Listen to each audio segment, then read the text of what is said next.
Looking to start a church, business, or nonprofit organization in 2022? Do you need help forming an LLC, applying for a copyright or trademark, revising church laws, crafting a succession plan, or developing a compensation package for your pastor and staff? Contact the law office of Travell Travis, a Richmond-based legal boutique focused on the needs of pastors, entrepreneurs, creatives, and our community. Let's make your vision a reality in 2022. Visit TravellTravis.com. That's TRAVELL Travis.com. If you're concerned about the future of your organization when you step down, then where will the mantle fall? A biblical and legal guide to succession planning is a must-read for you. It delves into the scriptural and legal aspect of succession planning, characteristics of successors, the people, the process, church bylaws, common myths, even issues with nepotism. Where will the mantle fall? Written by Richmond's own attorney, Pastor Travell Travis, and available at Amazon.com. Good evening. Happy Memorial Day, and thank you for joining us tonight for this special Mental Health Awareness Month edition of Mantle Mondays. I'm your host, Travell Travis, and we're excited tonight about this conversation. We invite you to like, to invite, to share, to tag, to ask your questions, as well as subscribe to our channel. Tag someone in the comments. If you're a ministry leader, a pastor, a parent, and you're concerned about mental health, mental wellness, especially the interaction of faith and wellness, and as well as the church and counseling, I invite you to be a part of this conversation on tonight. I'm so honored to have our guest tonight for this important conversation. He is both a pastor as well as a licensed professional counselor. He is a clinician and a psychotherapist. He is the founder of the Calvary Community Church in Fredericksburg, Virginia. He is a friend, he is a brother, he is a father, as well as a husband, but he is a brother in Christ. And so it's an honor to invite tonight for Mantle Mondays, Pastor CJ Hoyle. Let's receive him on tonight. How you doing, Pastor? Happy Memorial Day. Hello, everyone. I am on my way to better. I hope you and the viewing audience can say the same. Privileged to be here tonight. So did you grill out today? Did you go to the pool, the beach? What'd you do? You know, I had grilling on my mind, but that didn't quite make it into my agenda. So I just actually went to the local park and played some ball, came back and rested, and have just been chilling out. You know, I didn't want to do some of the traditional things, care for my dog, and just kind of chilled out with everybody here. I think that's so important. I went to the store this morning. I purchased this stuff just in case. See, but it didn't happen. There it is. There it is. So I said, all right, to my wife, if you want to grill it, or you just want to cook it in the kitchen like we normally do, if you want to do it all today or spread it out over the week, it's all good either way. Yeah, you got options. Yeah.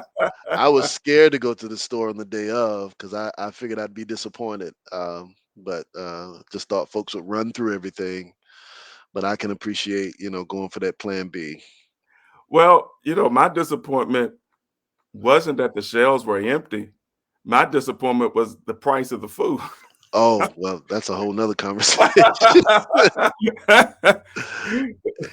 new stress. Everything's going up, they say. The price of chicken wings and hamburgers and oh my God. Yeah.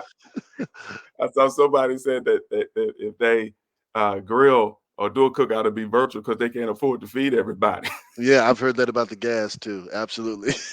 So understood. Well, let's ask a couple questions. We talked about gas prices. We talked about food prices, pandemic, wars, mass shootings. What are you seeing from a mental health standpoint right now? Are we worse than before? Are we on the verge of a corporate meltdown? Or are you seeing awareness emerge in such a way that is actually stemming the tide that otherwise would have been there, but for this increased awareness for mental health? I think we're on the wave of worse than before. And the reason I would say that is, unfortunately, particularly in the Western part of the world, we have normalized complex and recurrent trauma. Hmm. And it is so um, normal, and it is so not sensational anymore that we're absorbing it as if we are designed psychologically, emotionally, socially, or spiritually to absorb um, trauma at the level we absorb it, and we're essentially continuing not just with life as it is, but at the pace of life that is really ingrained in this part of the world. What am I talking about when I say the pace of life? I'm talking about attention shifting, or what we would call multitasking. Hmm. Not even having a moment built in for us to actually attend to what we're absorbing. It's almost like you take the lick and then you move on to the next lick. And you do that until you are no longer here, and then the next person steps up in the same kind of pace and just absorbs over and over and over again the ills that confront us.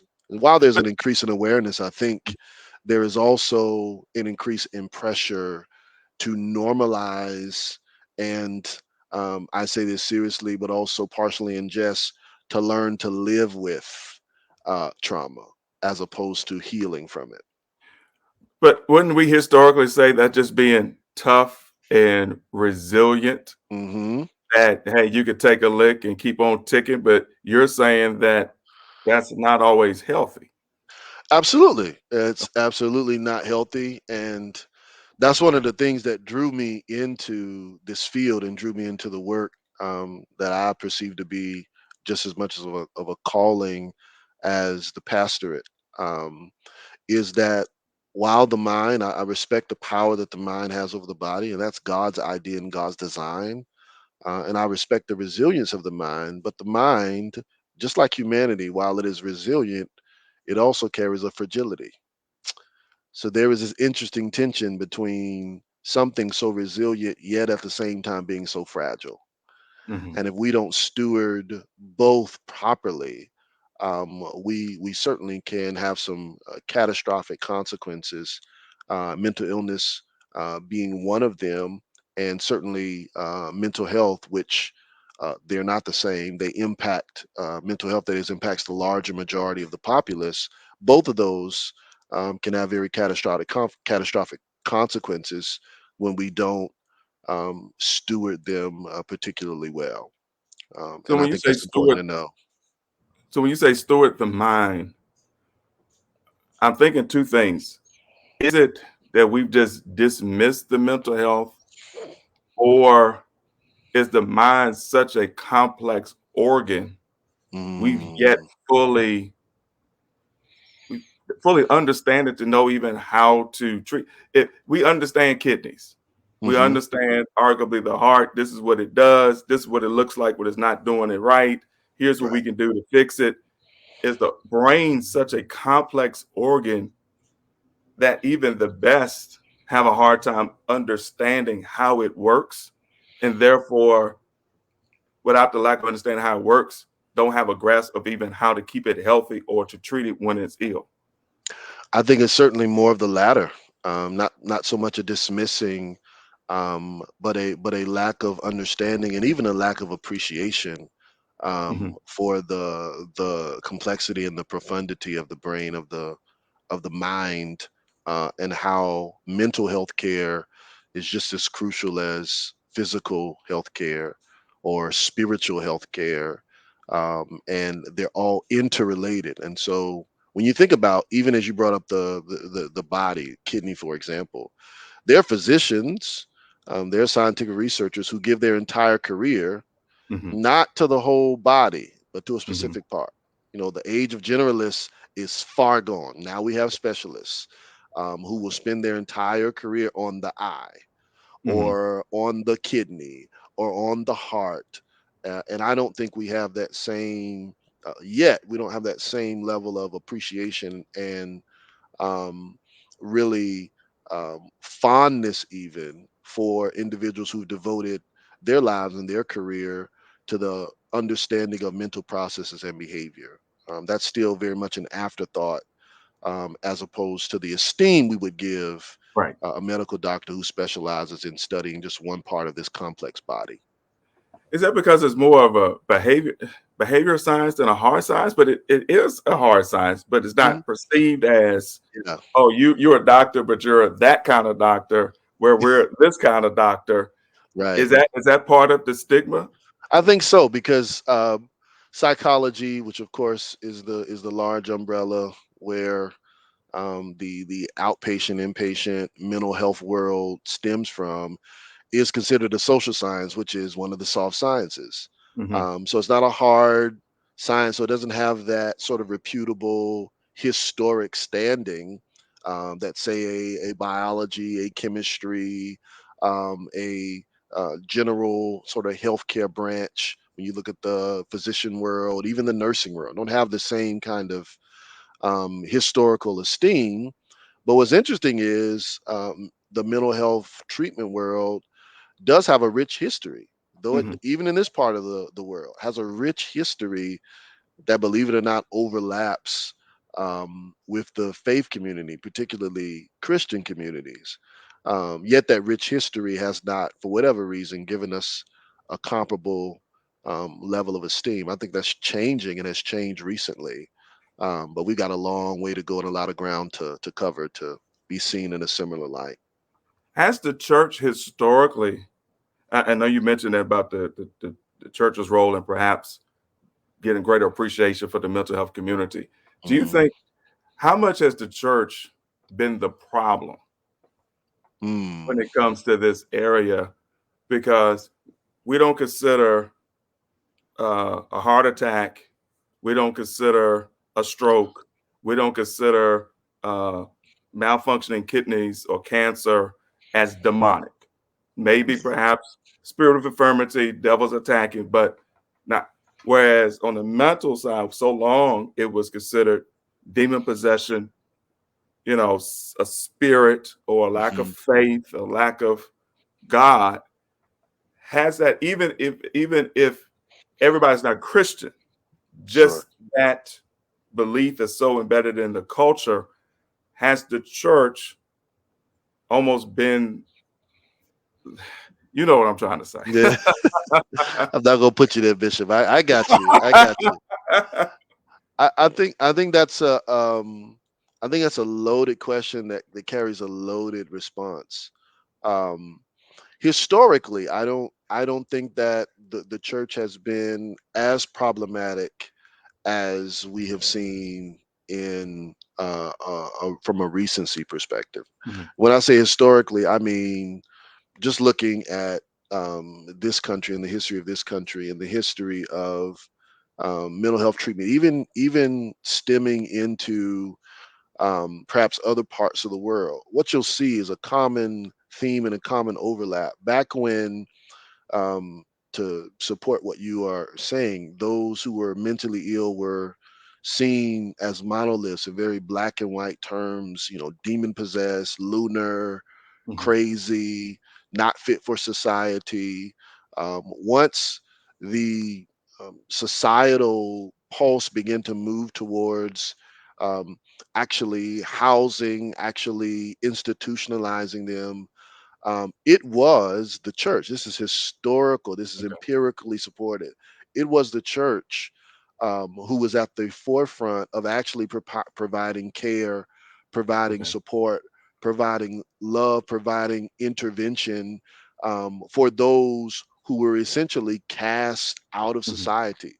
It Okay. was the faith community which was a part of pushing for the humanizing of Okay. mentally of Okay. individuals who grapple with mental illness. So even some of the laws that we see in place now regarding restraints and regarding hospitalization, the fact that you can't hospitalize someone except in very rare cases against their will, There's a real push for voluntary hospitalization. The notion of patient rights, the notion of you only being allowed to keep someone in seclusion for a certain number of moments. The All of that, which was an outgrowth of activism, had the church at the core and at the center of it. Because again, the societal push and the societal solution was just place them somewhere Right. outside of the world of everyone else who's functioning normally. But the church historically saw it as a part of our not just evangelistic witness, Mhm. but Christian duty to love the least, the last, and the lost. And so I think what we see in a recency, from a recency perspective, is we have lost that tremendously. We've Okay. lost that sense of obligation and duty to serve and to care. And so our position often is, if we can't evangelize it out of you Uh-huh. or cast it out of you, then we don't know what to do with it. And we sort of repeat the societal push of, well, let's just place it somewhere out of sight, out of mind, for someone else to deal with, without examining what exactly is our role in supporting those who are grappling with mental illness or who are experiencing a deterioration in their mental health. Do we have not just a civic and societal and professional duty, but do Right. we also have a disciple that hits at the heart of being a duty, rather, that hits at the heart of being a disciple of Jesus Christ, like again the church historically presented. I was thinking as you said that I think we don't do well with different. Mm-mm. Like you can have heart disease, but long as you're, I guess, act what we say normal, we know how Yeah, to deal with you even with your illness. But because mental illness often makes a person different, we don't know how to handle different. So therefore, as you said, we out of sight, out of mind, get it away yeah, from the we dismissed rest it. of us. And I think changing that stigma that just because someone does have a different degree of mental health doesn't mean that they're not, like you said, human, Hmm. not in need of love, compassion, sympathy, shouldn't be ridiculed or mocked or made fun of, but we should be all assisting in serving and helping. So let me ask you specifically, um, have you ever felt, I'm going to speak church broadly, and I'm going to bring it even closer to home, the Apostolic Pentecostal African Sure. American Church. In what ways do you feel like the church has worked against you? In what ways do you feel like the church has supported you? And then I'm going to follow up with a question: what would be the ideal relationship moving forward? Sure, sure.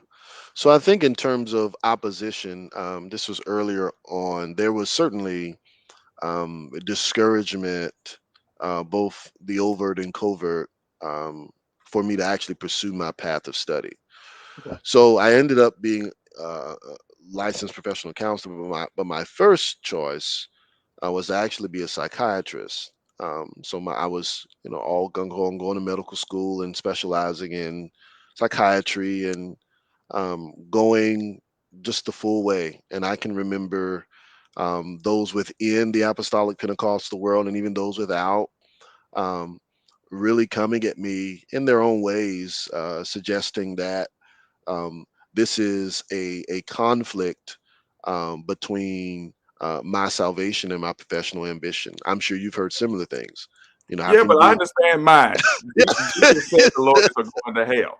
Now the question is, what was the issue? Was it a issue of education It was or an issue. specifically this field? Well, it was an issue of the broader field. It was the issue of, again, this is a science that has to deal with um, mental processes that govern behavior, and so the notion that I was going to study the mind was heresy. It was essentially, you're learning how to manipulate people. Wow. You're on the line of witchcraft. You're going to go learn how to take people's choices away from them, how to control people. We got Jesus. We don't need that. He's the mind regulator. You don't need to be in that world. It's not your job to regulate all of these Wait a minute. sort Those, of. those things were just, you just read that in between the lines. No one actually said that to you. I wish I was reading it between the lines. No, I heard that commentary again, within and without the Wow. apostolic Pentecostal world. The whole notion of, do you have a God complex, little g? You know, and again, this is a part of what has continued to perpetuate, and that is the stigmas associated even today, where I think so much improvement has been made corporately for us to embrace and welcome and integrate even this platform. And our conversation tonight is a great example of that. There's still the perpetuation of stigma, and some of those stigmas have to do with um, difficulty with answers that are not black and white. Mm-hmm. So mental health plugs you into, just as does our faith, by the way, it plugs you into the reality that there is nuance and there is gray in the human condition. It's not all black and white. And so as you mentioned earlier, with comparing maybe a medical doctor who specializes in some part of the physical body, Mm-hmm. let's juxtapose that with a clinician who specializes in treating the mind, the emotional self. Um, the course of treatment for that general medical professional is usually going to be pretty black and white. Mm-hmm. Modified diet, exercise, take this medication, come back for blood work, follow up. It's going to be pretty Mm-hmm. structured in black and white. Whereas for a therapist, it's not always black and white. Right. It can be Right. very nuanced.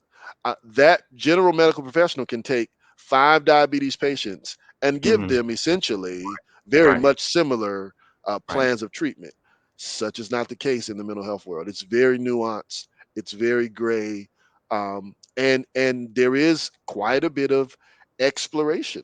That's a part of the work. Seeing what's going to actually meet your needs as determined by how it fits you, as Right. opposed to simply what the science says. So we have to deal with what is empirical, but also Mm-hmm. what fits that particular person. And you don't have to see that as much in the hard sciences. In terms of how the church has helped me, I think, as I've shared, um, the recent provision of opportunities, the Mm-hmm. tide is sort of turning, and so it's Okay. becoming more and more trending in vogue to Mm-hmm. bring this into the active ministry work. There was a time that something like this, I think, could have happened, but it would have happened sort of as an outlier in ministry. Now it's becoming integrated very much into the core, into the pulse. What? There are churches who are having these type of conversations Right. in lieu of like their Sunday morning service. Their Sunday morning service is one of these.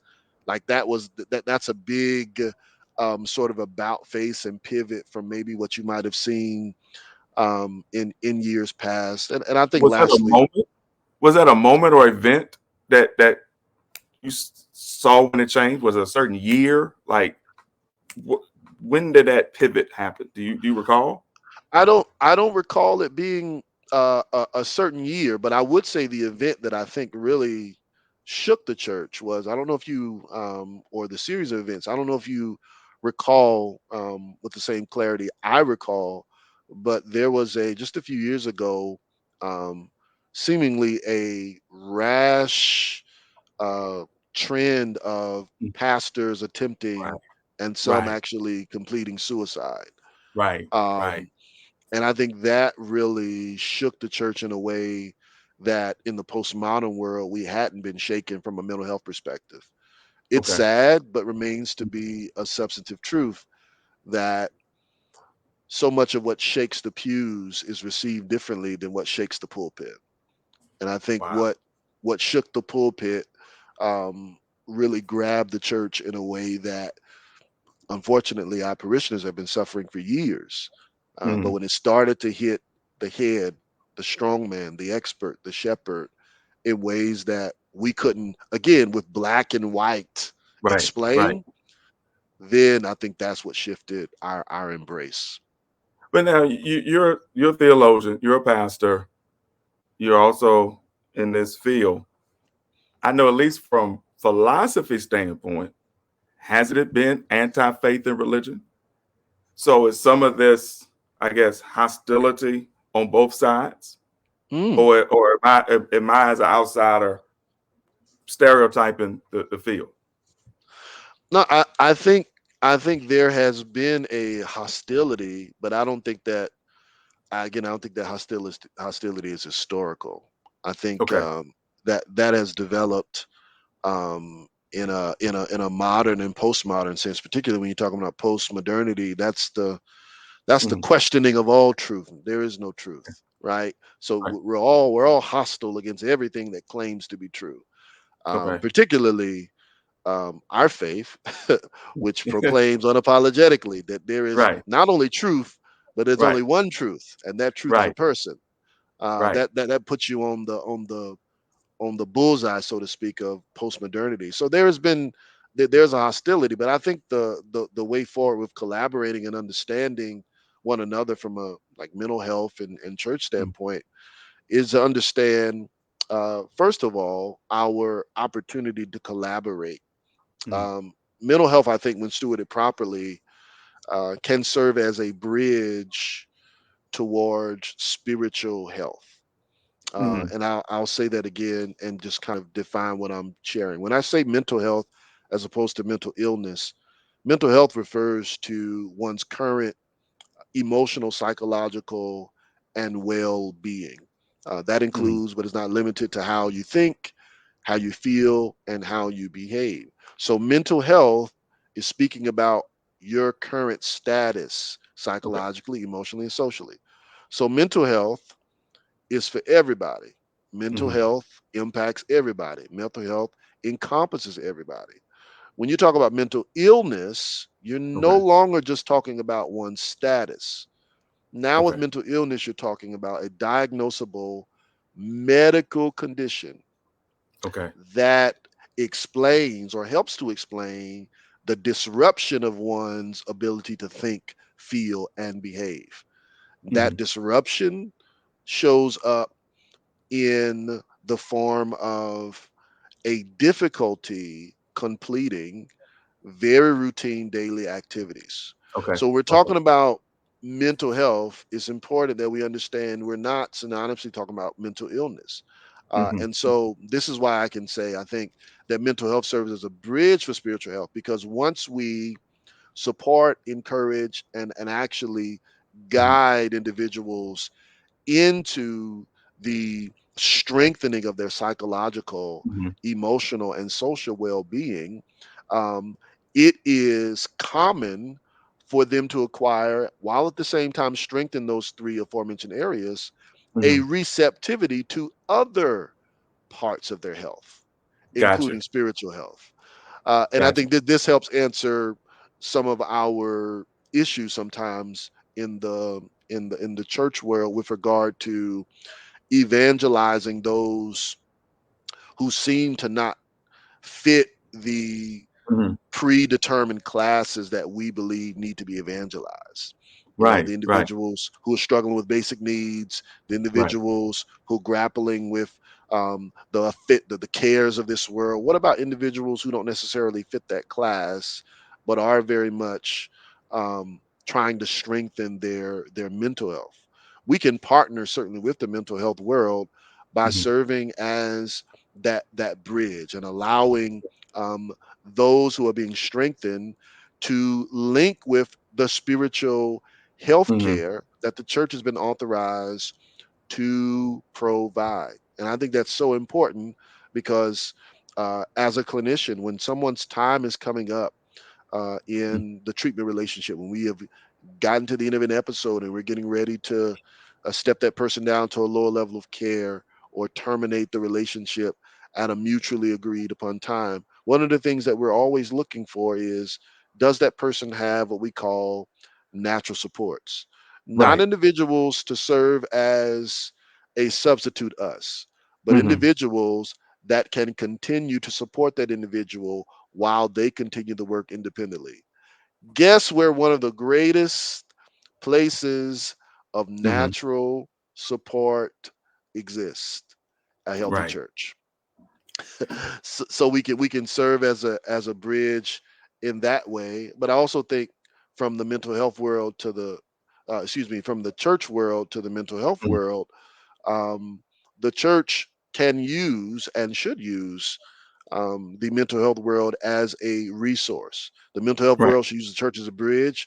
The church Hmm. should use the mental health world as a resource. And the reason I say it should be used as a resource is not simply for individuals who are mentally ill. That goes without Hmm. saying at this particular juncture. But even those who are interested in preventively strengthening their mental health, particularly when it comes to wrestling with questions about their faith and their Hmm. personhood. I don't know if you know this, Bishop, but church is not always the best place for questions, Right. Right. Right. Right. Right. particularly if Right. you have questions about your faith or Right. about your personhood.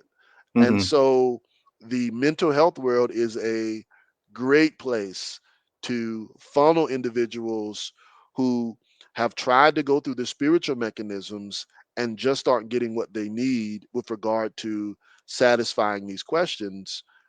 We've got a companion. We've got a divinely sanctioned companion in mental helpers, to come alongside and provide you that opportunity to wrestle in a way that isn't going to give you a badge or a Right. scarlet letter in the congregation. So that was even my follow up question to that. You talked about partnering, and when perhaps I guess that transfer should go both ways. Yes, That yes. as a pastor, okay, I've done what I can do. I need to refer you to a Hmm. little bit more trained specialized help. But then, as you say, this person has progressed and perhaps being weaned off, Hmm. but you need that loving, supportive community. Yes. How can the church be that loving, supportive community? And how can the church know or a pastor know when this is beyond me?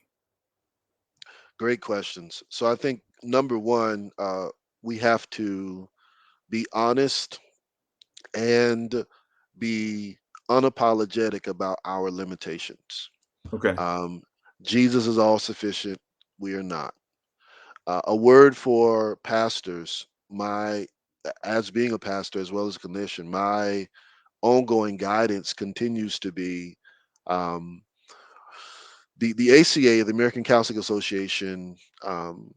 It communicates to all clinicians from an ethical standpoint, the zero tolerance and dangers of engaging in what they call dual relationships, which Hmm. basically means that it is unethical for you to function as more than one thing to someone you are serving.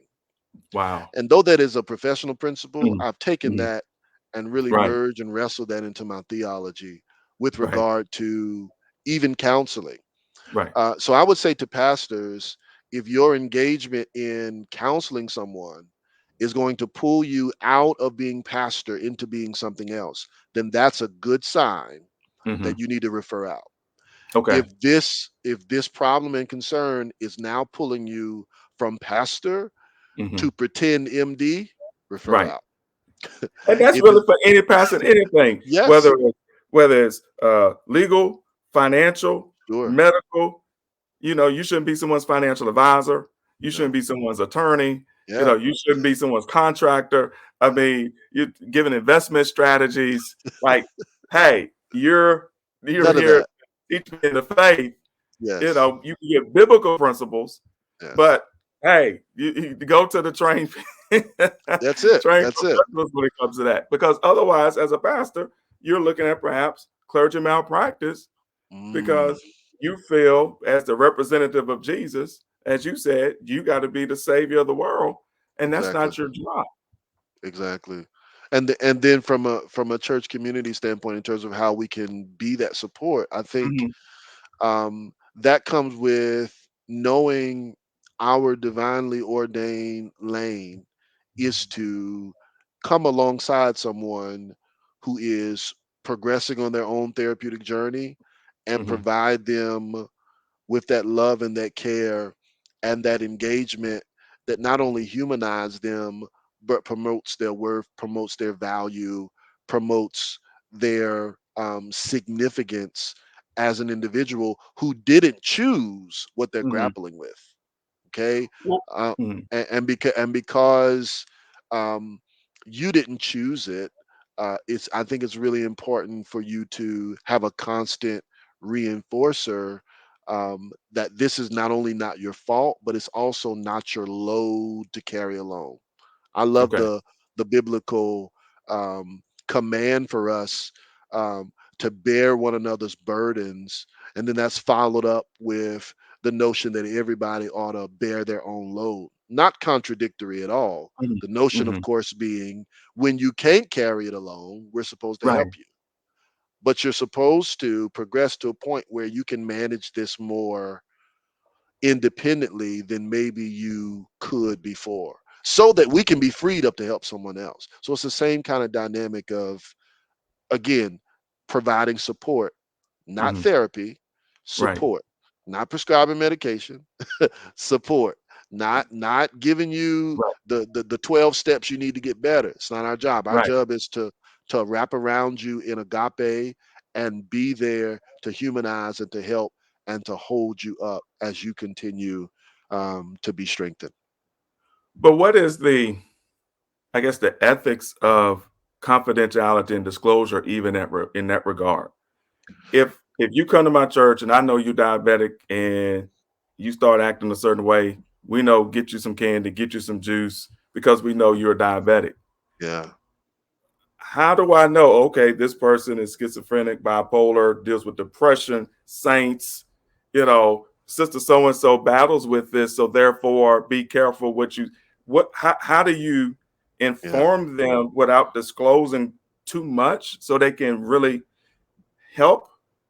I guess you see what I'm saying? Because in order Yeah. for me to Yeah. know how to handle you, I almost have to know to a certain extent what's going on, I guess. But yet at Well, the same time, you don't want people, everybody knowing everybody's business. yeah.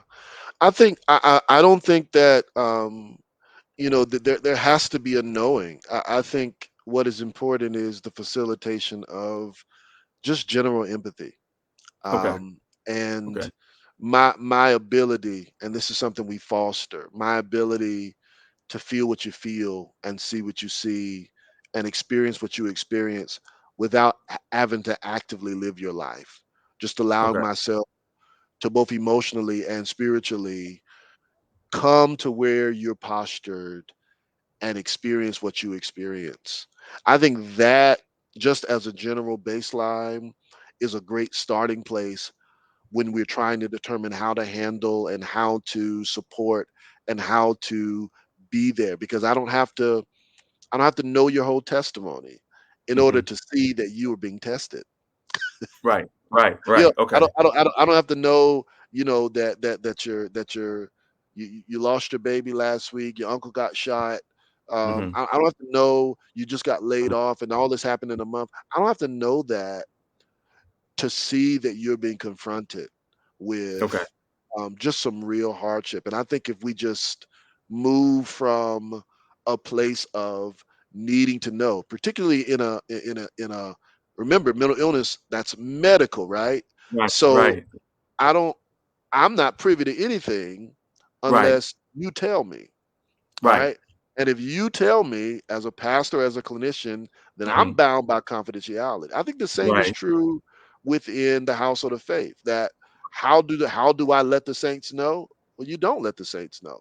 That's for that person to share or not share Hmm. at their own discretion. They shared it with you because of who you Right. are, but also likely because they know their laws Hmm. in place to Right. protect them. Right. And so I don't think we have to, nor should we put out, unless we're going to do this across the board for all saints, put But out I what guess that's somebody's the key. Right. being confronted with, and instead simply acknowledge our brother, our sister is being challenged. Now let's be the church. And I think that phrase right there. If we just be the church, Yeah. the loving, caring, prayerful, discerning community, Mhm. without knowing specifics, you'll Yeah. just know how to treat people.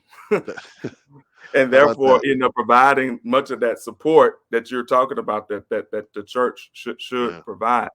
Let me ask this question, and I want to go back to the beginning of your career, and I think this goes back to the ideal world of collaboration. Is there, and you may have even shared this even as we've talked, has there been an ideal way that a church or the church has utilized you, or is there a way that you sit back and said, man, this is my dream of how the church should use me? Because one of the issues, sometimes even in the Black Apostolic Pentecostal Church, we get the degrees, Hmm. but because we're not utilized, we're then drawn elsewhere. I was like, hey, why didn't you let me see that contract before you signed it? Yeah. Well, but wait a minute, you gotta look right on your team. And I imagine there's gotta be some in your mind, you're envisioning this, I guess, symbiotic relationship where this is how ideally I could or would want to help the church. So for some pastor that's watching, what would be the ideal way for you to be utilized? I think the ideal way for me to be utilized, and prayerfully, if the Lord tarries, we'll be able to manifest this in our little corner, is in a preventive capacity. And by Okay. that I mean not being called in when there's need for intervention or Hmm. crisis, or when the bottom fell out, and Hmm. we need somebody to come and work a miracle. Hmm. But to be brought in, whether as a staffer, whether as a volunteer, whether as someone who just comes on a regular basis, um, Hmm. to actually engage in the preventive mental health care that is so vital Okay. for Okay. pastors and for their teams, to really bring me in or bring others like me in, Hmm. to check the pulse of the mental health of everybody serving, and not just everybody serving. Right. That's where you start, but even opening it up to the laity. And this is a mental health, not just awareness Hmm. Hmm. moment.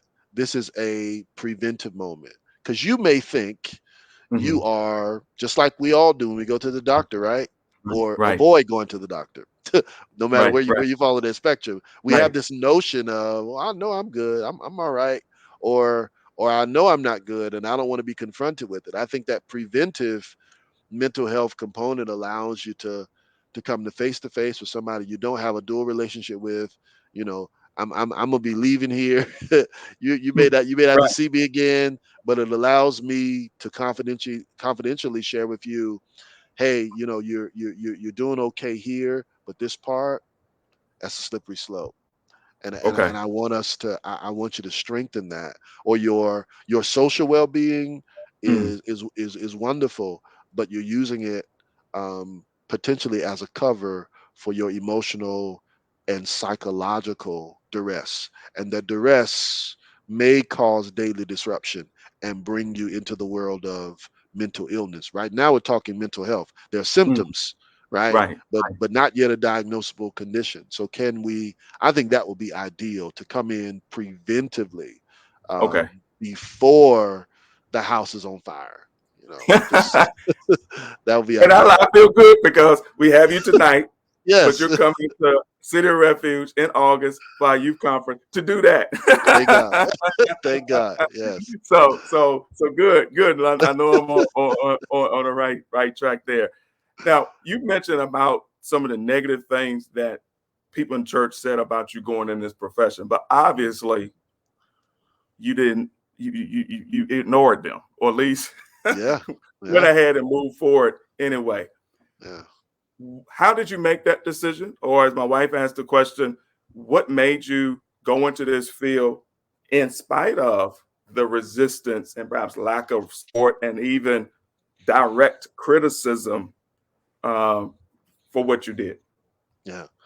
So great question. I certainly ignore them and push past them, and I have to give credit to um my my pastor at the time, when I was at that part of my life and navigating my collegiate journey, he placed a supreme emphasis. It was in a ministry context, but the principle is transferable to my academic pursuits as well. He placed and continues to place a emphasis on calling. Hmm. You really knowing and sitting with before you launch into a tirade to him talking about, you called to preach and you ready to, Hmm. make your pathway to licensing and ordination. He's gonna spend a whole lot of time with you on calling. Hmm. And his prerogative was that you're going to need an assurance that it is God that has brought you to this place in order to endure, sustain successfully the journey called ministry. And I Hmm. took that same principle and said, if I'm going to do this, I have to have a sense of calling. It has to be God pushing me. It has to be God prompting me. It has to be God pulling me. And once I became anchored in that assurance, Hmm. it was nothing anybody could say to deter Good. me. So I think what took me beyond calling Hmm. is just a respect for the power that the mind has over the body. Mental health care Hmm.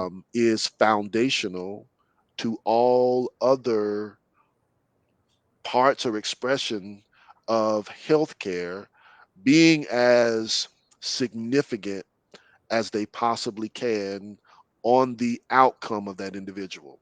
I'm not saying that without mental health care, you can't have health care in any other space. Hmm. What I'm saying Right. is that when your mental health care is neglected, Right. all other components of one's health are sort of capped. They aren't operating at maximum capacity. Even your spiritual health care. Right. It's Paul the apostle in Romans who says to be renewed by the transforming of your, okay, Right. y'all know the Bible. So it is not it is Right. not to suggest that you can't, be a wonderful disciple and progress and Right. grow in the Lord, or that you can't have amazing physical health, or that you can't have relational and social health that is Mhm. proficient. What I'm saying is that you're nowhere near where you could be if your mental health care is neglected.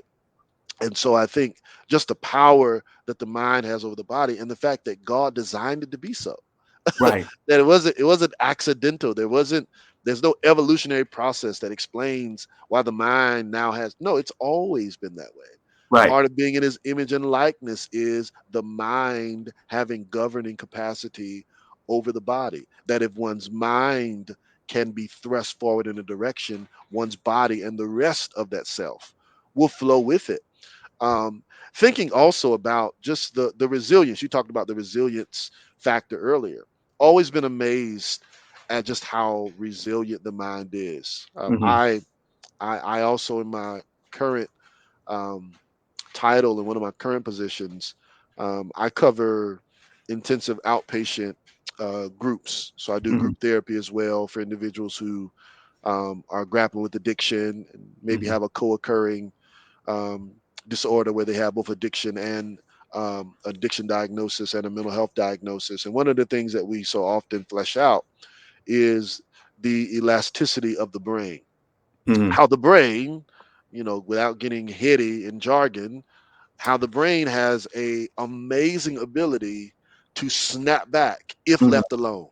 Wow. That means Wow. somebody who has been addicted to alcohol for 10 years, Hmm. perhaps, and their brain has suffered as a result.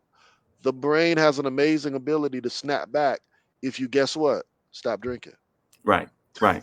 Right. Right. Your It liver it might not, but your brain will. but your brain will. You see, I said brain because I'm staying in my lane. Right. Right. I'm not a Right. liver doc.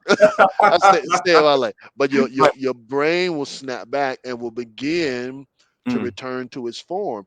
And while your brain is snapping back, you pair that with therapy, or you pair that with treatment. All right. Hmm. So that you're not only allowing your brain to reset, but your entire life is being reset. So I'm just intrigued by how resilient the mind is when we stop harming the mind and start helping it. It really has an ability to snap back, and take us to a psychological state that may have just seemed elusive while we were actively harming the brain. Hmm. If we just leave it alone and provided some support, it can really snap back. While you're watching, and we're almost at the top of the hour, we only got a few minutes left for this interview. Like, invite, share, tag someone that's interested in this field, this profession, perhaps your pastor, your youth leader, youth pastor. Uh, Include them in on this conversation. Maybe teachers or parents or guidance counselors. Well, they already trained, but bring them in on this conversation as well tonight. Uh, your title, you're a licensed professional counselor, but Yes. your specific job title now is clinician and psychotherapist. Therapist. Yes. What is that? So the senior clinician piece deals with one of my job functions where I serve um, here in one of the local county governments in Northern Virginia. I serve as a case manager, as a supportive counselor, as an outpatient therapist, and a group therapist. So it's all kind of jumbled into one. And the reason is because of the agency that I work for in this particular role, we support um, individuals in our net that have basically fallen through other nets. We're sort of Okay. that last layer of outpatient support. And so individuals come to us with a variety of needs. And so if they need just someone to help them negotiate more of an independent, sustainable life, i.e., a case manager, then Hmm. I serve them that way. If they need supportive counseling, someone to maybe kind of help them navigate as they are reintegrating society from maybe a hospitalization or incarceration, Okay.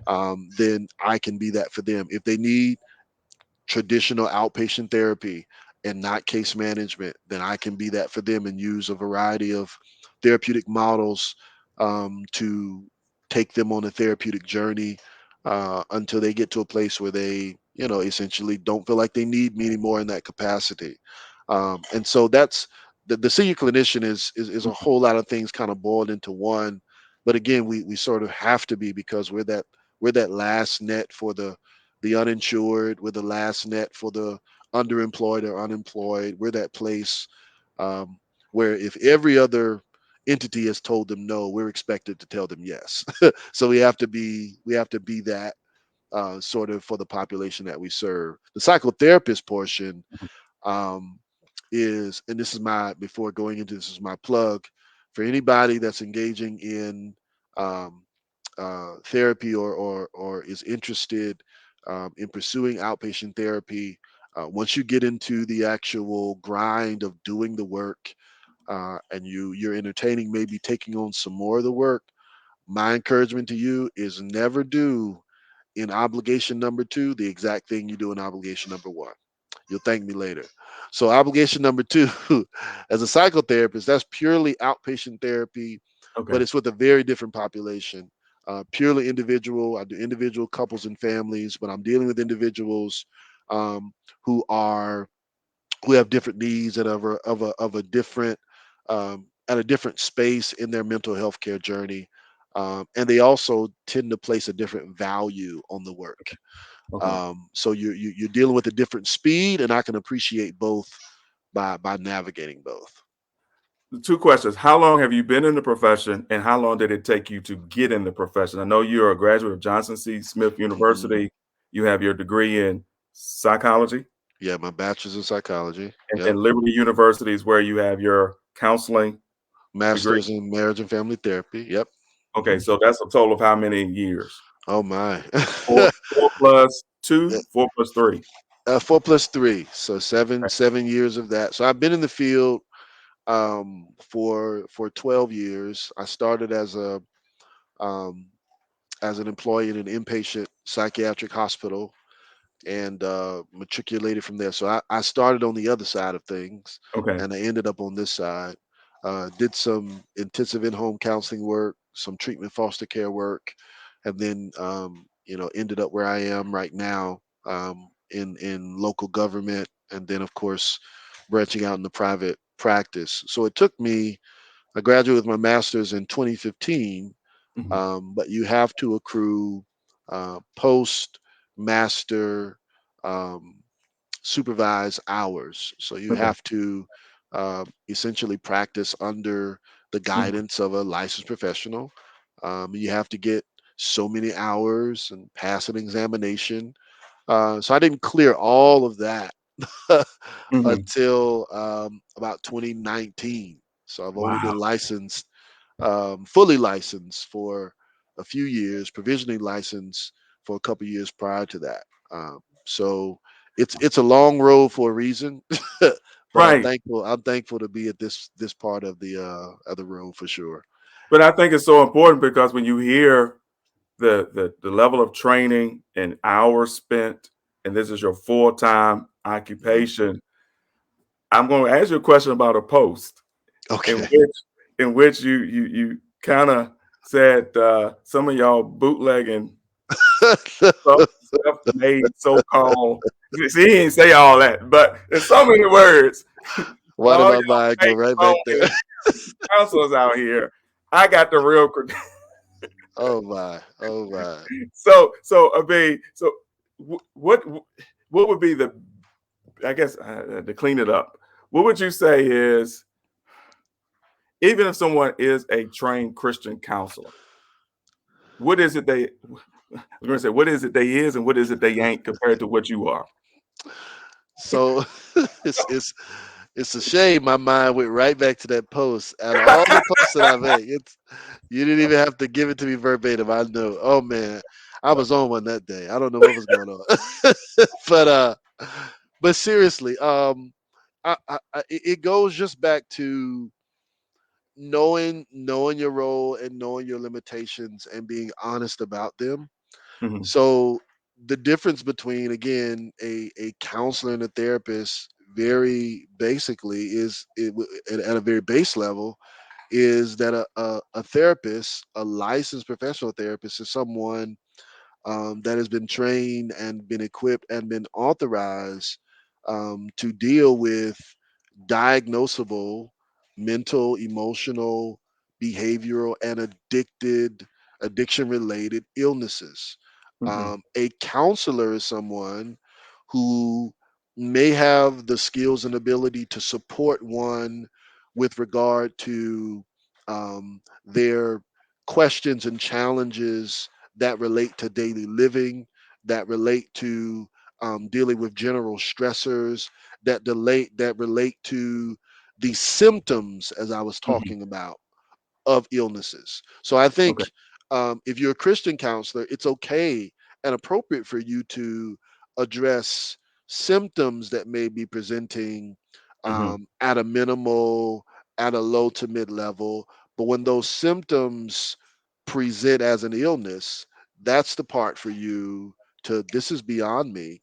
I need to right. connect you to this. For instance, depression, everybody Mhm, likes to throw that around, clinical depression, but the actual diagnoses can range and vary. You know, MDD being one of the major depressive disorder, or um, persistent depressive disorder, previously known as dysthymia. You know, those are two distinct depressive disorders that carry symptoms mhm, within those disorders that you have to have a certain number before you can actually be diagnosed, and it has to occur during a certain amount of time. And so there's criterion. So mhm, if someone is just presenting with a low and depressed mood, well, that doesn't mhm. necessarily mean that they have major depressive disorder if that's the only thing Right. they're presenting with. So a Okay. Christian counselor, I think, can support someone who's experiencing a low, sad, depressed mood. That's not Right. an abnormal emotion for anyone to experience. So Right. I think once you begin to wade in waters that are dealing Mhm. with illness as a counselor, you need to Okay. refer. And even therapists have limitations. So it's not like the therapists are the one all be all.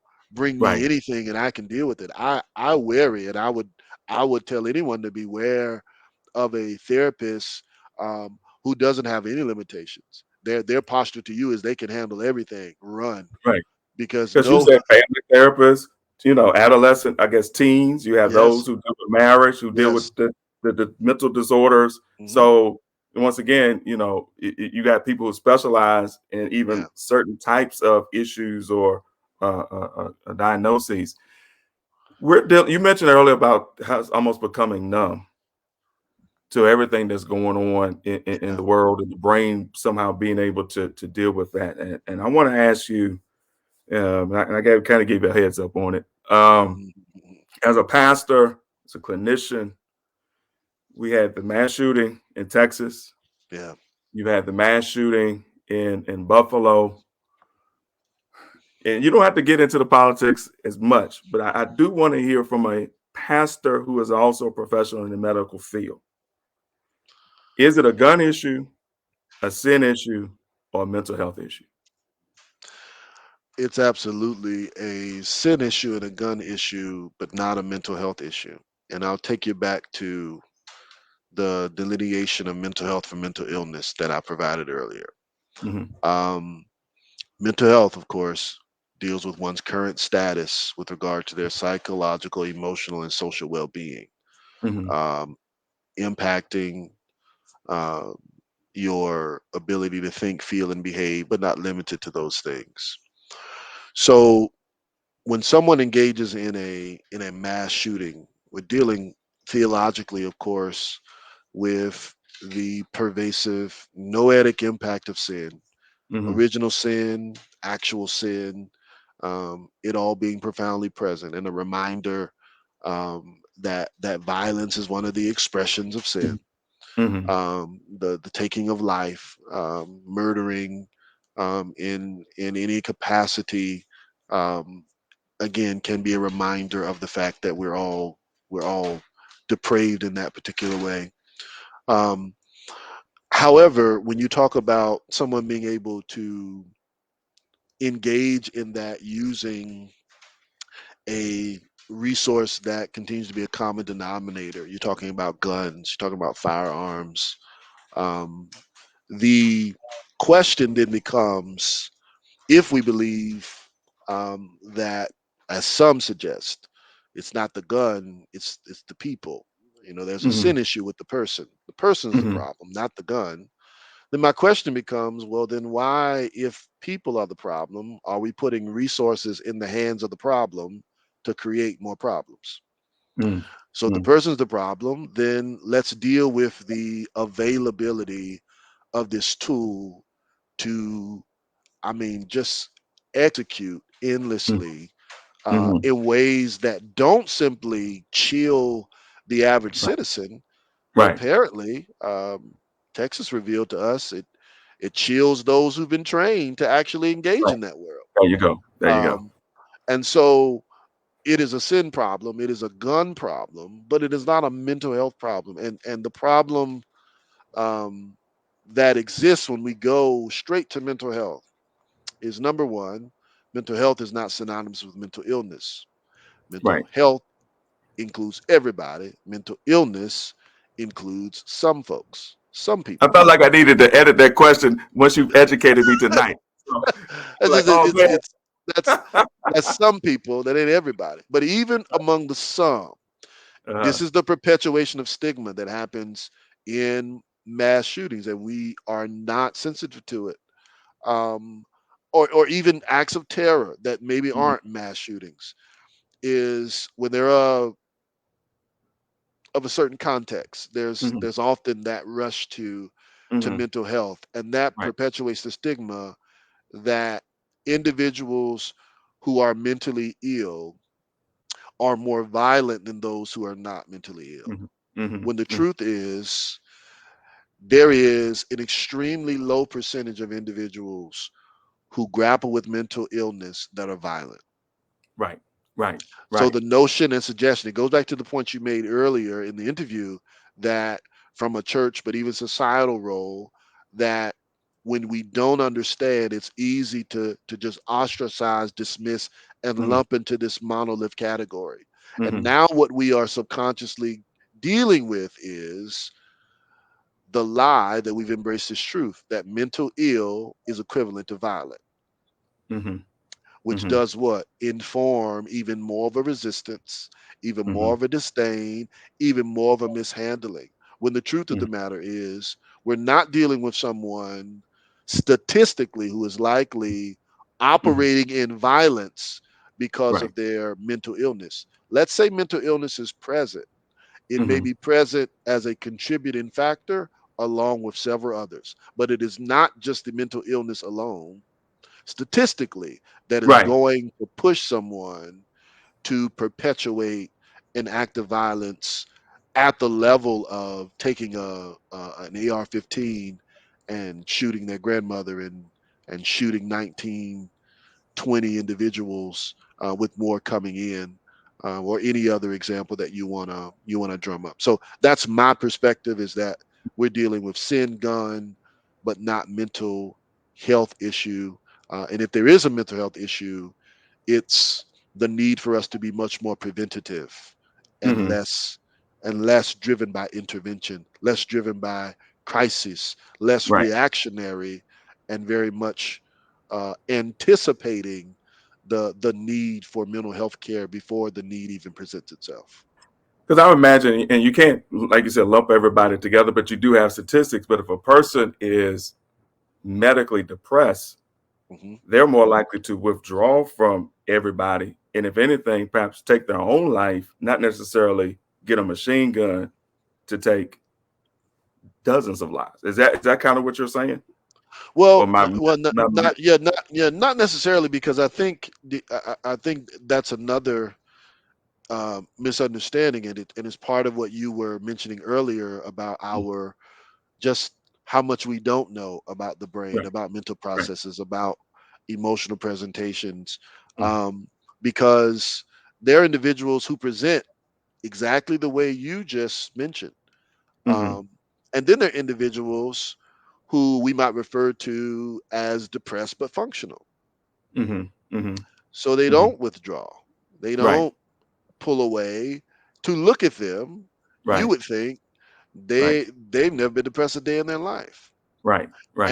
And part of that can sometimes stem from um, a lack of support or lack of feeling there is an opportunity for them to actually feel what they're feeling and just sit with the symptom. For instance, you live alone, you work, you pay all your bills. You, if you don't do it, it won't be done. But for a lot of Mm-hmm. people, that creates the ground of, I gotta function, Right, even though I'm right, feeling and dealing. So it doesn't make right, them any less depressed, but it does right. make it more difficult, as you mentioned, to detect, because it doesn't hit the textbook of, well, they should be withdrawn, they should be sleeping all day, they should be staying out of light, they should, Mm-hmm. they should not want to eat, or they should be eating too much, they should not Mm-hmm. be when it doesn't look that way, it's more difficult to detect, but that doesn't mean it's any less real or less profound.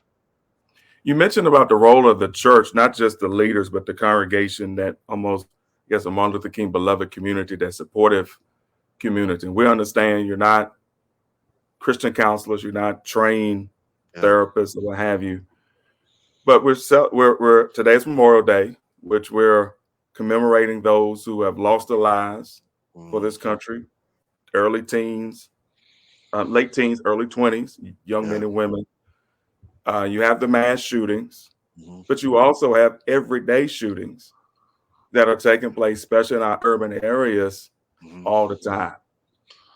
What is the right thing or the wrong thing to say to perhaps a parent who has lost a child to gun violence, whether it's in a gang related incident, mass shooting, or even defending the country or war? Is there this certain any guidance? Because we're Sure. good for in trying to help. We often hurt because we put our foot in our mouths. Yeah. Yeah. And at least want to, Pastor, can you help us get our foot out the mouth to where we at least don't say the dumb, wrong thing? Is Yeah. there something that is good to say or absolutely bad to say to a surviving family member of someone who has had this experience? For sure. For sure. I think a guiding principle in determining how best to support um, the grieving, whether you're talking about complex or something that is more single episode, is to ask yourself before you say or do, or decide not to say or do, to ask yourself this guiding question: am I about to say or do, or am I choosing to not say or do what I'm prepared to say or do to this person for my comfort or theirs? Mm. Wow. And the reason that's so important is because, for example, if we were in the same room, and one of us started crying, right? Hmm. The default, almost natural urge for either one of us or anyone in the room would be to do what? Right. Give you some Great. tissue, There you go. Stop that crying. Yeah. pat your back, Hmm. Hmm. embrace you, tell you everything's going to be all right. And the question that always strikes me when I observe that, or when we're in situations that seem to support that: who exactly is the comfort for? Hmm. Hmm. Am I Hmm. telling you to dry your eyes because your tears make me uncomfortable? Wow. Or Wow. am I offering this to make you feel better? Am I Wow. am I consoling you because I'm uncomfortable with Hmm. someone being sad around me? Hmm. Or am I consoling you because it's really about you? And I think that has to be, first of all, the guiding principle. Before I say or do it, am I doing it for my comfort or theirs? And secondly, to understand, in the context of the question you pose, to understand that we're not dealing with black and white here. Hmm. We're dealing Hmm. with nuance and gray. Hmm. That the best thing you can do for someone who is grieving the loss of a family member or a friend in a mass shooting, someone that has been directly impacted by their family member or friend being lost at war, Hmm. just brutally murdered in just the everyday Right. of living as a civilian. Right. Um, Police shooting, drive-by shooting, whatever, right? Right. Stabbing, it doesn't matter. Then you go in I COVID. I think mean, there's a lot going they go on. in COVID, right? I, the best thing you can do, the best thing that I can do, I think is, and not to be redundant, is to approach and engage with empathy, Hmm. to Hmm. listen, to listen, and to love. Now, I didn't say anything in any of those three: empathy, Uh-huh. listen, Somebody put that in the comments. and love. Empathy, put yourself where they are so you can Hmm. feel, shoulder, and appreciate where they sit, without judgment, without trying to end the moment, without trying to extend the moment. I'm going to come alongside, and I'm going to just be where you are so I can absorb what you're absorbing. Then you want to listen. And this isn't just listening to what is said, but listening to what is not said, attending to, in the clinical world, we engage in something called active listening, where we listen to what you're communicating, but we also listen to your posture, your Hmm. nonverbal communication. we Hmm. we listen to your speech tone and your speech volume. We listen to not just what you say, but how you say it. We listen to your comfort or discomfort with eye contact. We listen to how you sit, whether you're open or you're closed. We listen to how you come in from the moment you show up to the Hmm. moment I'm giving you free game. From the moment you show up to the moment you leave, we're engaged in listening to your presentation and what it's communicating to us. All right. So someone who is under that immense amount of grief, you can, especially from a faith perspective, you can anticipate Hmm. that when they're ready to talk, they're Hmm. gonna have a lot to say. Hmm. And it ain't gonna all be pretty. It's not gonna all be boxed in. It's not Hmm. gonna all be respective, Hmm. because they're respectful. They're hurting. So when you hear questions like, "Where was your God? Hmm. Why did He let this happen? Hmm. How can you sit there serving a God who would let this happen? Hmm. Hmm. You don't understand. Nobody understands. I don't want to live." Hmm. That empathy, that listen, and that love, I think, should drive us to affirming that their feelings are valid, Mm-hmm. and they're understandable. Wow. That's it. Not they're right. That's black and Uh-huh. white. Not they're wrong, Mm-hmm. but they are valid and they're understandable. And you know what else? Not only is what you're feeling valid and understandable, not only is your perspective valid and understandable, but I don't know is an acceptable, empathetic response to someone Mm. who's grieving.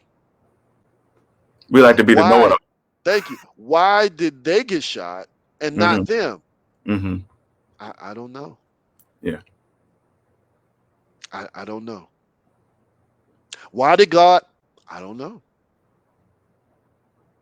Why didn't he? I don't know. Wow. And there's power in what we call therapeutic silence. So even being able to, and this is where the empathy, listening, and Mm-hmm. loving comes into place, because sitting in therapeutic silence isn't the same thing as doing nothing. Uh-huh. Uh-huh. Sometimes just being silently supportive of someone, silently present with someone is more powerful than you lecturing them for 30 minutes about how they need to look to the hills from whence their help cometh from. And that's biblical because we all say that's where Job's friends messed up. Yeah, we say that and then we turn around and act like And Job's do friends. Job's friends. That's right. That's Just right. talk and don't know what you're talking about, trying to speak on behalf of God, and God had to come back and say, I didn't tell you to say any of that. You And you're know, doing all of that for your own comfort. You ain't doing it for them. because they didn't know how to handle That's it. what Job. So Bible gives you Come on. examples in support of what the professionals is Yeah. saying. Yeah. That's Come it. on, Hoyle. That's why you need to connect with this man of God. I'm going to ask my wife to put your website, your Instagram social media handle, as well as your Cash App, this man of God. If he says something that's blessed you tonight, you want to get him to come to your church or your conference. I assume you do virtual and in person Yes, sir. seminars, sessions, or what have you. He is an asset to the kingdom. You are a pastor. Tell us about your church. Yes. So privileged to shepherd Calvary Apostolic Community Church. Will be celebrating 6 years of life here in August. We are a ministry in the southernmost part of Northern Virginia. Apostolic Pentecostal, according to the scriptures, we are a going church for a coming Lord, place of healing for hurting people. And if you or anyone you know is ever in need of being lifted in any way, whether you walk through our doors or not, we love the opportunity to serve you in the way that God has graced us. So come rock with us. I have never heard Fredericksburg referred to as the most southern part of Northern Virginia. The southernmost part of Northern Virginia. A lot of people give me resistance for that, but I'm going with it. But it That makes that sense that because is that is that's what about I've the learned. furthest you can live and still commute to DC. It is. It is. Yeah. We don't get a lot of respect for it, but it's true. It's true. It's true. So for somebody that I don't know where Northern Virginia, Southern Virginia is, he's on 95 Fredericksburg. See, see Before how you get Richmond to folk do DC, us. he's between DC and Richmond. That's it. Right in between. An hour separates us both. Yep. Yep. I love it. I love it. What do you ultimately want to accomplish in life and ministry? You're off to a great start, but what is your end goal?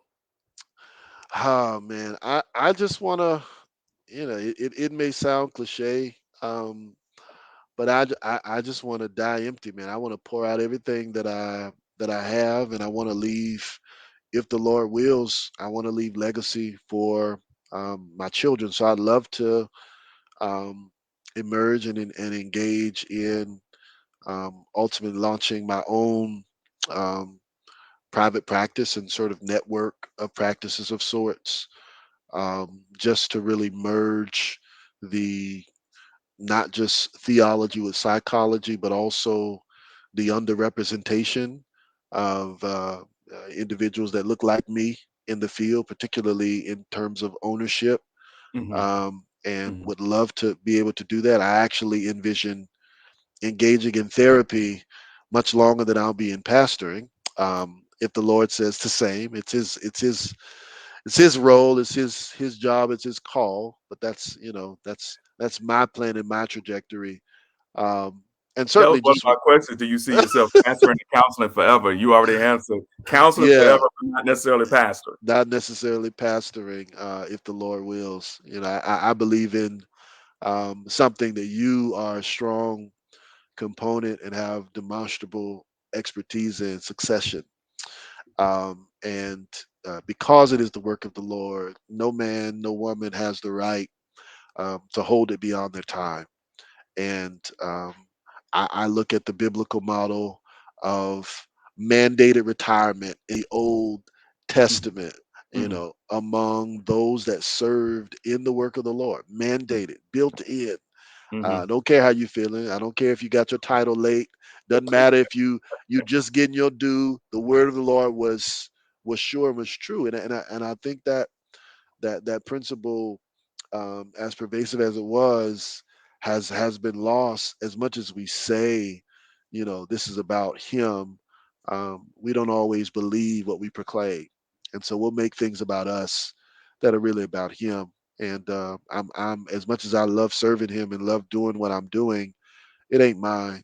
And so I'm already at the right young age of, I'm not telling you, I'm I'm already just looking at, Lord, help me to do this part right, and not be one of those who holds on beyond when I knew I should have let go because I don't have anything else to go to. Are there one or two key things that you do for your own mental health? You carry the weight of your patients, Yes. carry the weight of your parishioners. You're building a ministry. You're a husband, three children. Where do you take your load? Mm. So I, as you can see behind me, I like to practice something that I think is advantageous for every pastor and entrepreneur, and that is what we call self-soothing skills. So self-soothing is just about learning to bring, not wait, but Mhm, learning to bring goodness, relaxation, and relief into your own world. So often we wait for that to come. We wait mhm, for somebody to bring it. We wait for our wife. We wait for our husband. We wait for a parishioner. We wait for that vacation time. We're always waiting for that. And self soothing takes us down a different road where you actively pursue and you bring that into your own world. So I like to, um, no doubt, encourage and practice for myself the sort of sensory directive. You want to know how you can self-soothe. I begin with the sensory directive. Think about your five senses, sight, smell, taste, touch, hearing, and going through each one of those senses, really exploring, for instance, with hearing, what sounds bring me goodness, relief, relaxation, soothing. And mhm. then you pursue those sounds. Smells. Are there any smells that soothe me, that comfort me, that bring me goodness, that bring me relaxation? So I like to, and you just go down the sensory roadmap, and that's a great way to build just a beginning sort I of like. skill bank for you to, when you're feeling yourself ratcheting up, you go to my senses. All right, what Wow. can I bring? Maybe Mhm, it's a candle that you like to smell in your home. Maybe mhm, it's a certain soap. Maybe it's, for some people it's soothing to go people watch. mhm. Just go somewhere and watch people go how they go, and that brings you goodness and relaxation. You That's got the your own old stuff. folks sitting on the porch watching the cars go by. They knew what they were doing. That's why they would get up on the porch at 6 in the morning and they'd sit there And because this they knew white. what they were doing. They knew what they were doing. They didn't call it what we call it, but they knew what they were doing. There was something therapeutic in that about them. Uh-huh. In the South, that's why you got the whole wave when everybody goes by. Yeah. Nope, nobody knows who it is, but we're That's just a waving. Southern thing. My wife don't get it. Again, Why are you I get waving it, to strangers? but again, that's a therapeutic. It has a therapeutic benefit. So I like to exercise. I like to certainly. I've got 18-month-old American bully. So I spend a lot of time with him. He's great at absorbing all of whatever I bring. He's just so him, and he don't care what the day was. When he sees me, his day's made. And then I certainly like to just practice being mindful, and that is to be, particularly as pastors, our Hmm. brains can often be very future, very past, very over here, over there. And being mindful just teaches me to be no other place than where my feet are, to Wow. not be judgmental, to Hmm. not try to extend moments. Don't try to recreate moments. Don't try to stop moments. Just let whatever is, let it be, knowing that it's going to eventually give way to something else. And so if I am, for instance, watching the NBA finals, Hmm. that's all I'm doing. I'm not watching and texting. I'm not Uh-huh. watching any I'm just going, Right. that's all I'm doing. And I'm gonna just enjoy whatever that moment brings. And I try to model that. You can't do that 24/7, but as much as you can, See, Lady see, when, Travis, when your method of proving becomes an addiction, then we have another issue. got a whole nother issue. Yeah, yeah. We got a whole nother issue. The But coping again, mechanism is counterproductive. No. it brings if it brings you goodness, relaxation, and rejuvenation, then it's something that I think can be not just helpful but preventative. It keeps you from going down that road of crisis, that road of overwhelm, that road of um, a split or a breaking of sorts. Wow, man of God, I thank you for this interview. I thank you for the Been a pleasure. information. I believe that you've helped us to help you as the body of Christ, even us to help our coworkers, our neighbors, our family members, Thank and, God. and friends. And I invite you to connect with Pastor Hoyle. Follow him on social media. If you're passing through Virginia and you're in the area, visit his church. He's both in person and online, so you can always visit his ministry online. You can sow into him and into his ministry. And so, once again, we're grateful to you for what you're offering the kingdom. Thank God. Before we log off, we want to let you know about our upcoming guest on June 13th. We have Pastor Abraham Bellinger from First Fruits Community Church in South Carolina.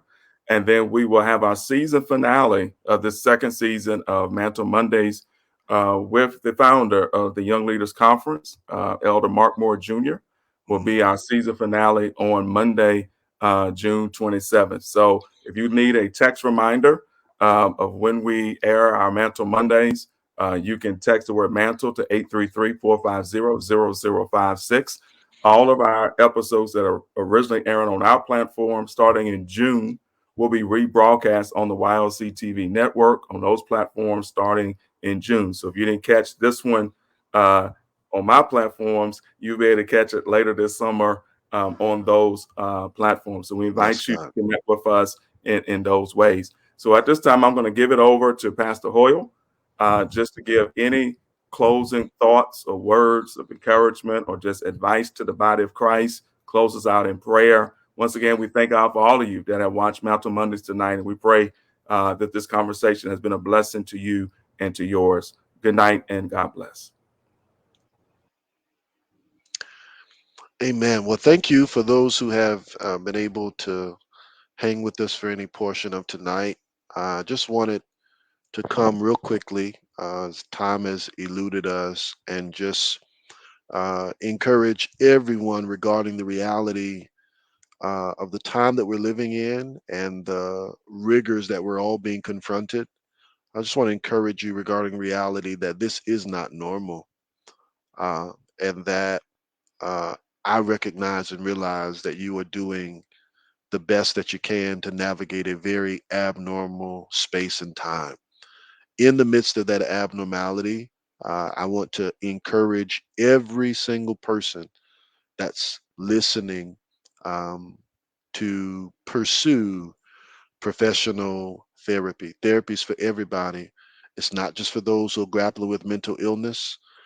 It's for all of us who are confronted with our mental health.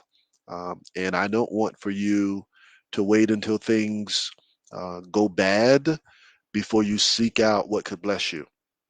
Just as we um, don't encourage individuals to wait until things are at a breaking point to seek the Lord Jesus Christ, so we do the same with regard to your mental health. And so everybody needs a therapist, and you can pursue therapy at your own pace. You, as someone receiving services, you have a voice, and you can certainly utilize that voice and pick a frequency that works for you. And I'm just of the opinion that if you connect certainly with a therapist that fits you, you're going to be really surprised at just how profoundly you'll be blessed by bringing what you've been holding and hiding from everyone else and laying it in the context of a session with someone who's been trained to help guide you, not fix you, to help guide you down the road of wellness and wholeness with regard to your psychology, your emotional self, and your uh, social self. That's all I wanted to share, and just encourage everybody to please take your mental health from awareness to action. Now that you are aware, or you're beginning that process of becoming aware, please pursue that next step and reach out to someone who is trained to help you unravel and work through those things that may be confronting you in ways that you know not of. And once you have done that to the degree you feel like you need to, please turn around and be an advocate for someone else to walk down that same road and receive the support that comes from the mental health counseling world. God bless you. We're going to ask the Lord's blessings. I believe that's what Bishop wanted us to do on our time, as well as all of you tonight. And please be sure to come back next time, June 13th, certainly, and June 27th for the remaining two Mantle Mondays of this particular season. Lord Jesus, we love you and honor you and thank you for this evening, this time, this space, in this place. Our prayer is that you were pleased, you were glorified, and that the lives of those that you are yet actively working in were improved because of what they were exposed to tonight. Bless and make a blessing as we navigate this abnormally stressful time, as we navigate trauma after trauma, as we navigate disconnect after disconnect. You said you sent your word and you healed us. Thank you for the word that heals upon impact, and thank you for the word that launches us into the direction of a professional, that you might use them to further that healing. Help us now, God, to walk out what we have received tonight and be healthier, be whole, be even more advocates, even more active advocates for our wellness and the wellness of those that you have called us to. That's the human family. It's in the name of the Lord Jesus we do pray and give thanks. Amen. God bless you.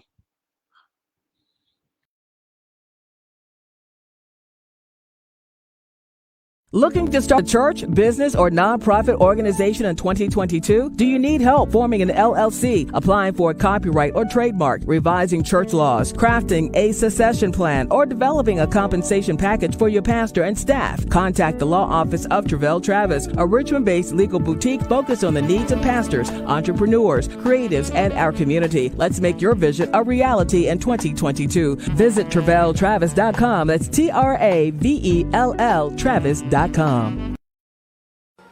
If you're concerned about the future of your organization when you step down, then Where Will the Mantle Fall? A biblical and legal guide to succession planning is a must-read for you. It delves into the scriptural and legal aspect of succession planning, characteristics of successors, the people, the process, church bylaws, common myths, even issues with nepotism. Where Will the Mantle Fall? Written by Richmond's own attorney, Pastor Travell Travis, and available at Amazon.com.